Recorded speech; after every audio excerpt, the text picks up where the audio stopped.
So even though we have the Fan First Tuesday tomorrow on April 12th, 2022, to talk about all the brand new Transformer stuff that's going to be coming out, the big reveals from Hasbro Pulse, in traditional fashion, they sometimes send out some promotional images and stuff like that to different big pop culture websites, and sometimes they give us a little preview the day before. No different than any other time, here we have today CBR News, or comicbookreader.com, with two big reveals for us. Now, one of them we kind of already saw through the many stolen stuff that comes from the seedy individuals in the Transformer fandom that don't need to be named. But we got some spot-on images and a really good look at our Transformers Legacy Deluxe Class Decepticon Wildrider. And man, oh man, this animation model attempt is spot on.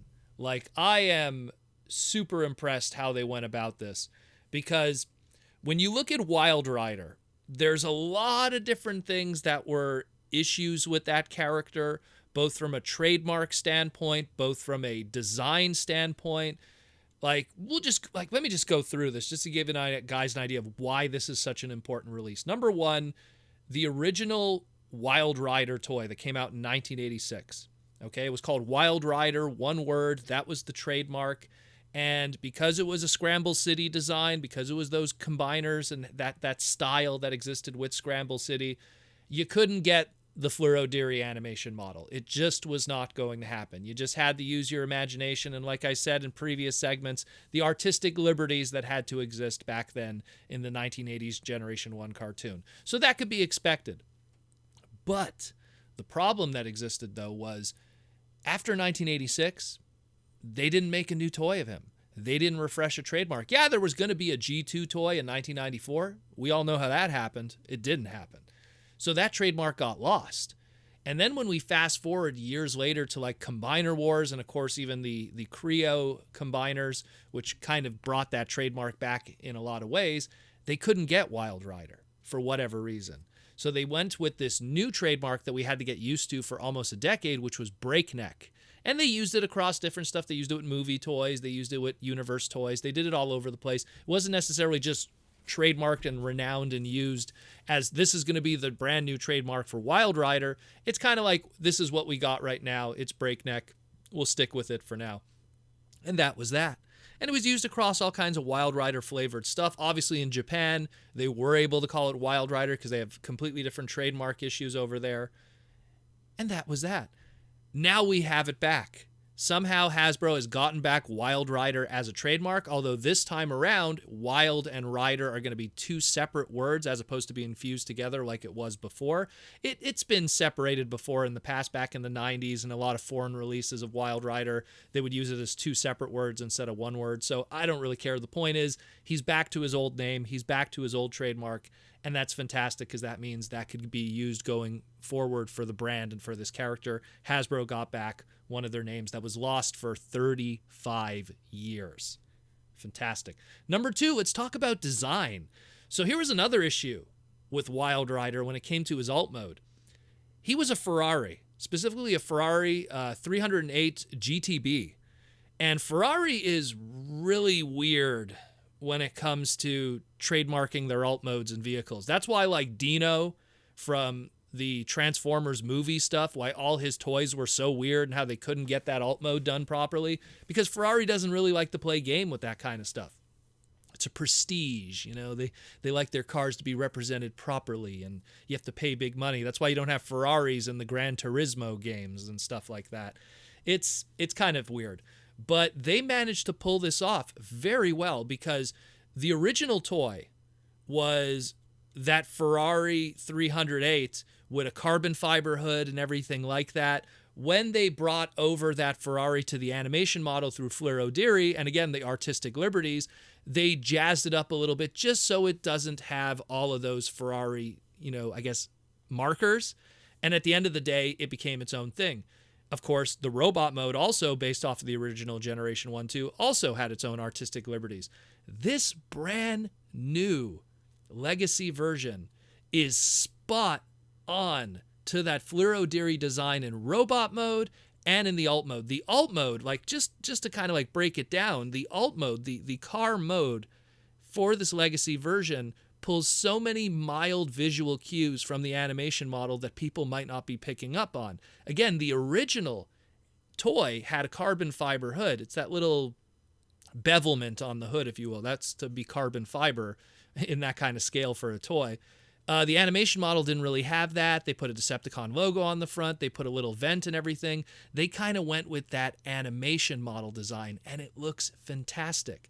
And then when you look at the robot mode, you know, that head sculpt, man, oh man, that looks really good. Because I understand Combiner Wars, United Warrior in Japan, yeah, they kind of gave us that head sculpt. We kind of, you know, finally got that decent show accurate head sculpt, but the rest of the body in the alt mode was kind of plagued with what that Combiner Wars gimmick had to be, combined with the fact that they didn't really go with that Ferrari looking kind of design or the Fluoro Diri design.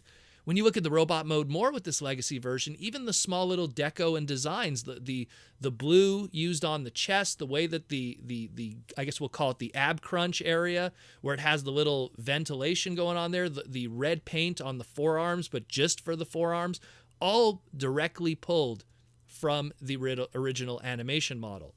And that's fantastic because you look at the original toy and it didn't have that kind of stuff. It had a lot of weird things that were very unique to that.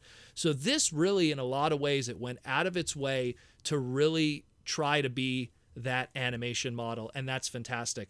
Combined with the fact that even his weapons are based off of the animation model.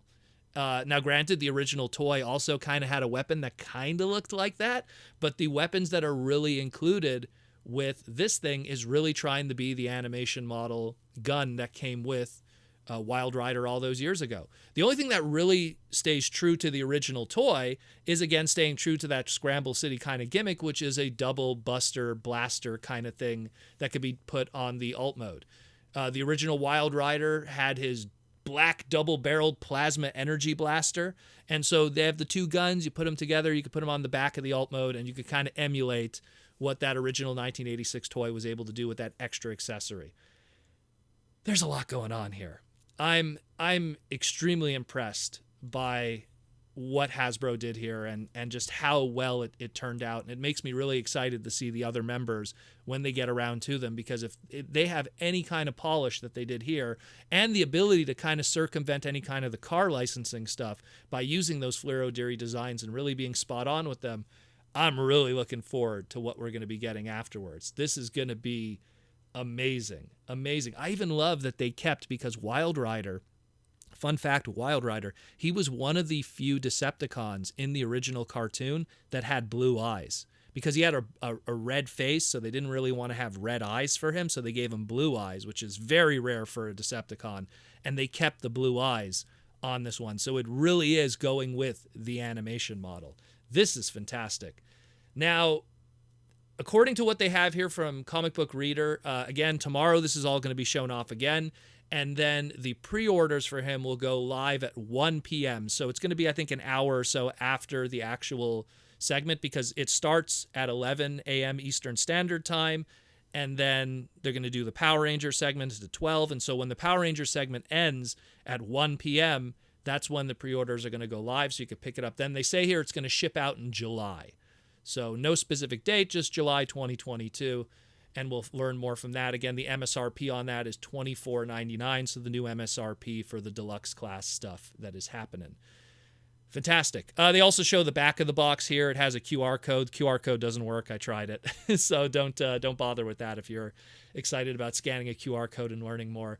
Of course, they also showed the Legacy Blitzwing. Not much we could already say from what we've already seen up to this point. Curious, though, in the description by Hasbro Official, there is no mention of those two gigantic hands that come with him. So that's still up in the air on what's going on with those. I mean, people have speculated different things. I don't want to speculate any more than they have, because there's still a lot to take in.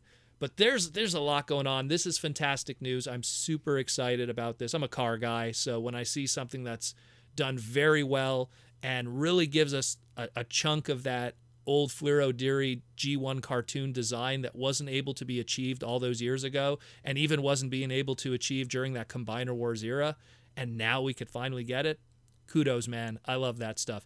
Let me know what you think. I'm looking forward to tomorrow. It's going to be a busy day tomorrow, guys, so be sure to tune in, and we're going to cover all that stuff and maybe even some of the other stuff, too, that was also leaked out through seedy YouTube reviewers. But I'm pretty sure Hasbro will probably also show the official images, and we'll get the real skinny from people that we actually trust and care about and respect. Talk to you guys really soon. I'll see you then.